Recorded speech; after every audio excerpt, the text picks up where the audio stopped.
Je m'appelle Claire Pagès et je suis professeure de philosophie sociale et politique à l'université de Nanterre. J'effectue mes recherches dans le laboratoire Sophia Paul et en parallèle, je suis les activités de recherche de l'Institut de psychodynamique du travail où je participe également à des consultations de souffrance au travail avec un psychologue clinicien.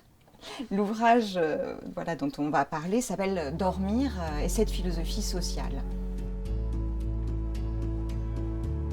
On pourrait dire que c'est un peu le parent pauvre de l'anthropologie philosophique, puisque quand les philosophes traitent de questions anthropologiques, ce qui est pas souvent le cas, ils préfèrent la question de la mort, des âges de la vie, des rapports de sexe et se sont rarement intéressés à la question du sommeil. Pourquoi ? Peut-être en vertu de cette idée que tout serait suspendu, à la fois la conscience et ainsi il n'y aurait rien à penser chez l'homme endormi. Le sommeil constituerait comme une grande intermittence ou une parenthèse, et la réflexion philosophique le retrouverait quand il s'éveille. Du fait du peu d'intérêt que la philosophie a manifesté au sommeil, s'intéressant principalement à l'homme éveillé, comme d'ailleurs une grande partie des sciences humaines, la sociologie, l'anthropologie, l'histoire, se sont concentrées sur la vie éveillée, laissant de côté au moins un tiers l'étude d'un tiers de notre vie, qui est notre vie endormie.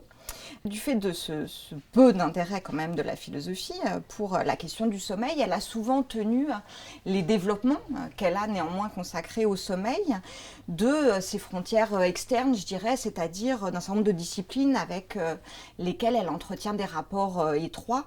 Et je pense en particulier à la psychanalyse, dans laquelle on trouve quand même un intérêt manifeste pour la production onirique, avec toute une théorie de l'interprétation des rêves, et puis toute une théorie du sommeil, qui est solidaire de cette interprétation des rêves. Et puis la philosophie a beaucoup emprunté aussi à des études plus physiologiques sur le sommeil.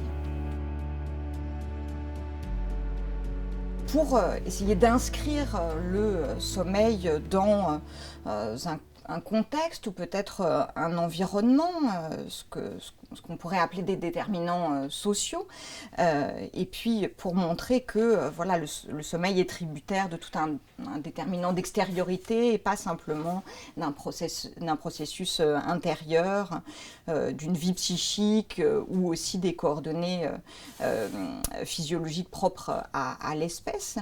Peut-être on peut distinguer trois grands types de déterminants sociaux. Ce qui vient immédiatement à l'esprit, c'est l'histoire, et c'est d'abord les insomnies produites chez les générations qui sont contemporaines de grands bouleversements historiques, et c'est en particulier ce qu'a décrit Stefan Zweig dans un très beau texte qui s'appelle « Le monde sans sommeil ». C'est l'incapacité à dormir ou à trouver le sommeil et le repos chez des gens qui connaissent des conflits mondiaux. Et donc voilà, il y a quand même des contextes historiques de très grandes perturbations, des guerres qui peuvent aussi affecter jusque le contenu de la production onirique. Et là, je pense à des travaux, en particulier aux travaux de Charlotte Berhardt, qui a montré que sous le Troisième Reich, il y avait comme ça, les gens faisaient des rêves qui étaient étonnamment semblables, comme si leur production onirique constituait une sorte de sismographe des événements politiques, signe qu'ils ne retournaient pas dans leur monde privé quand ils s'endormaient, mais qui continuaient de vivre avec, en l'occurrence avec le fascisme. Peut-être le deuxième grand type de déterminants sociaux auxquels je pense, c'est ce que la clinique du sommeil et la médecine du sommeil documentent sous le terme d'environnement de sommeil, hein, et je pense en particulier aux travaux de Damien Léger, qui est médecin du sommeil. Qu'est-ce que c'est un environnement de sommeil? C'est un niveau de bruit, une quantité de lumière, une température et puis aussi des co-dormeurs. Et on se rend compte que le corps endormi, il n'est pas totalement fermé sur lui-même, hein, mais qui reste très profondément affecté par les stimuli sonores, lumineux, ce qui fait que ces paramètres de l'environnement de sommeil peuvent être favorables ou défavorables, et ils peuvent se constituer en entrave au sommeil. Voilà, un niveau de bruit très élevé provoque des accélérations du rythme cardiaque, une lumière très importante indique au cerveau qui doit se réveiller. Le bon sommeil est lié aussi au fait que le corps peut perdre 1 degré parce que la baisse de vigilance est liée à la baisse de la température du corps. Donc tout ça, c'est peut-être des déterminants environnementaux hein, qui affectent très profondément le sommeil. Et puis on pourra parler aussi des codormeurs. Peut-être le troisième grand élément environnemental que je voudrais évoquer brièvement et qui a été central pour moi dans le livre, c'est la question du travail et c'est le rapport entre le travail et le sommeil, qui est quelque chose qu'on ne pense pas souvent, hein, puisque quand les spécialistes du travail pensent la question du repos, ils pensent simplement les loisirs ou les vacances, mais ils ne pensent pas que 2 périodes de travail sont finalement séparées par une nuit de sommeil et que cette nuit de sommeil joue un rôle, à la fois joue un rôle pour le retour au travail ou la reproduction de la force de travail, mais se trouve aussi impacté par le type d'activité professionnelle et en particulier par l'organisation du travail. Il apparaît dans la clinique du travail et dans des consultations de souffrance au travail, que les perturbations de sommeil apparaissent souvent en première place des troubles chez les travailleurs qui souffrent soit de pathologies de surcharge, de harcèlement, mais le sommeil est aussi apparaît très profondément affecté chez un certain nombre de travailleurs de nuit ou de travailleurs postés. C'est une question extrêmement intéressante, qui est la question de la transformation des manières de dormir, parce que on s'aperçoit que le sommeil, c'est pas simplement un processus psychique intérieur, c'est pas simplement un processus physiologique, ça participe aussi des mœurs, hein, et donc il y a des coordonnées sociales, mais aussi historiques et culturelles, et donc on ne dort pas de la même manière à toutes les époques, dans toutes les cultures. Et là, il y a peut-être des grandes transformations, et j'en citerai plusieurs.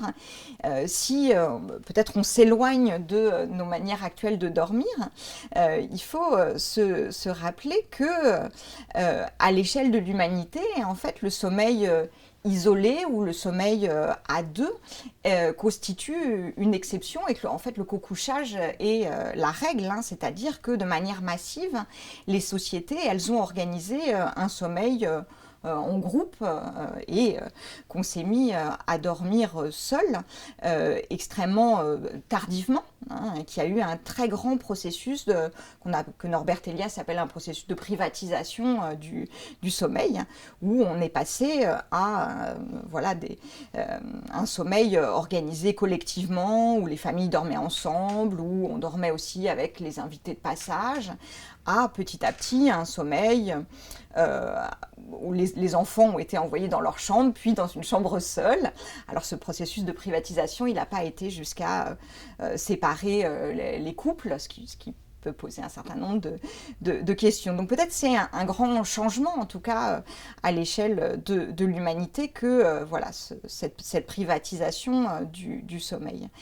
Un deuxième grand changement dans les manières de dormir est lié à la généralisation de l'éclairage industriel, puisque ça ouvre la possibilité de déconnecter les activités humaines du séquençage astronomique, et en particulier la généralisation de l'éclairage public et industriel laisse la possibilité de travailler la nuit et d'organiser un travail de nuit, ce qui laisse aussi la possibilité de déconnecter la nuit et le sommeil. Du coup, les travailleurs de nuit vont devoir organiser leur sommeil de jour, ce qui constitue une grande transformation de l'organisation du sommeil et ce qui affecte en profondeur les rythmes biologiques. Peut-être on pourrait citer un troisième grand transformation de l'organisation du sommeil qui est liée et qui tient au contingentement du temps de sommeil. On a moins de temps pour dormir aujourd'hui qu'avant. Alors c'est lié à la croissance ou à l'extension de la journée de travail, mais aussi à la société du loisir et à la généralisation des écrans, qui constituent un des grands facteurs qui problématise et qui conflictualise le sommeil. Et ce contingentement du sommeil et de la nuit pose de gros problèmes, surtout aux mauvais dormeurs, puisque si on n'a plus que 7 heures pour organiser son sommeil, eh bien il faudrait y arriver du premier coup parfaitement. On ne peut pas se reprendre, dormir un petit peu, se réveiller, se recoucher. Il faudrait comme ça être immédiatement performant en matière de sommeil si les activités humaines nous laissent une fenêtre très étroite pour dormir. Voilà, ce qui handicape en particulier les gros dormeurs et en particulier les enfants qui ont besoin d'énormément de sommeil. Pour ce qui est de la perspective de philosophie sociale adoptée pour traiter de la question du sommeil, je voudrais dire peut-être deux choses. D'abord, cette perspective de philosophie sociale fait que j'aborde le sommeil à partir de ces pathologies ou de ces troubles qui m'intéressent tout spécialement. Pourquoi il me semble que c'est une démarche typique de la philosophie sociale de partir des développements entravés et d'analyser les coordonnées sociales et historiques de ces possibilités de vie qui sont entravées. Qu'est-ce qui fait que je suis contraint ou forcé ou conduite à mal dormir dans l'organisation de mon travail, dans la géographie de mon appartement, dans le type de relation familiale que j'entretiens. Donc, cette démarche de philosophie sociale, voilà, elle permet d'aborder le sommeil à partir de ces pathologies, ce qui permet aussi de conduire la critique des organisations sociales qui contraignent ou obligent les dormeurs à dormir de toutes ces manières non physiologiques et massivement à travailler la nuit en affectant la qualité de leur repos et aussi en leur faisant courir un certain nombre de risques pour la santé. On corrèle maintenant la prévalence du cancer du sein chez les infirmières de nuit. Enfin, on a maintenant des données assez objectives sur les atteintes portées à la santé liées au travail de nuit ou au travail posté. Il me semble qu'il y a un grand bénéfice à aborder comme ça la question des troubles du sommeil, puisque on peut de ce fait cesser d'associer le mauvais sommeil simplement à des gens qui seraient anxieux par tempérament. Et ce qui est souvent la tendance dans la manière dont on parle du sommeil, ce serait une question psychologique ou personnelle, et puis l'insomnie chronique, ce serait une question de tempérament anxieux finalement. Et donc on peut à la fois comme ça aider les gens qui souffrent de troubles insomniaques en mettant en avant les coordonnées sociales social, historique et culturel de leur mauvais sommeil. Peut-être il y a un deuxième élément que je voudrais ajouter pour répondre sur ce qu'apporte la philosophie sociale à l'étude du sommeil. Il me semble qu'elle apporte un modèle multifactoriel pour l'étude du sommeil. Pourquoi ? Parce que la philosophie sociale de tradition francfurtoise, elle préconise pour aborder l'étude des phénomènes humains une collaboration des disciplines, hein, un croisement des savoirs, c'est-à-dire de croiser une perspective philosophique, une perspective psychanalytique, sociologique, historique, économique, si on veut avoir une vision globale d'un phénomène ou d'un processus humain. Et il me semble que cette perspective, elle est requise pour la question du sommeil, puisque dormir, c'est évidemment un processus intérieur, rentrer dans une vie psychique et onirique. On a besoin de la psychanalyse, mais c'est aussi, il y a aussi des coordonnées physiologiques propres à l'espèce, hein. Le sommeil humain, il est monophasique, nocturne, allongé, et c'est pas le cas du sommeil chez d'autres animaux. Et puis, je le disais tout à l'heure, c'est une pratique sociale où ça fait partie des mœurs, et donc il faut s'intéresser voilà, à des éléments historiques et culturels. Et il me semble qu'il faut l'ensemble de ces paramètres pour aborder ce besoin du corps qui est le sommeil.